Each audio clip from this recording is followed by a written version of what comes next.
marriage is to take place in Windsor, with the big day on May 19 marked by a 2-mile carriage procession through the town. The high-profile nature of the wedding, combined with 33-year-old Harry's service in the armed forces, means it is likely to be one of the most intensely policed events in recent memory. Meghan, 36, also received white powder in the post last week, an incident police are treating as a hate crime. No decision on who will fund it has yet been made, but usual Home Office rules suggest either Thames Valley Police, whose area includes Windsor, or the Metropolitan Police, who head up counter, could be asked to pay towards the cost.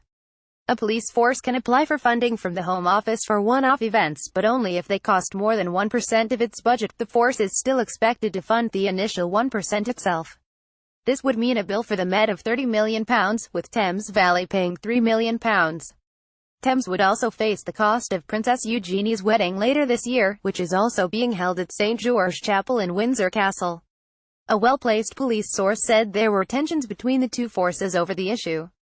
Officers are also said to be questioning the need for the couple to have a procession when, by then, Harry will be only 6th in line to the throne. William and Kate had a procession from Westminster Abbey to Buckingham Palace, but they are a future king and queen, said the source. The Windsor proposition is much more complicated than the route down the mall because it includes a high street with shops. Retailers can't be expected to close for the day, so that poses an additional problem for police. Unless a sterile zone is put in place, it's going to be impossible to make the area completely secure.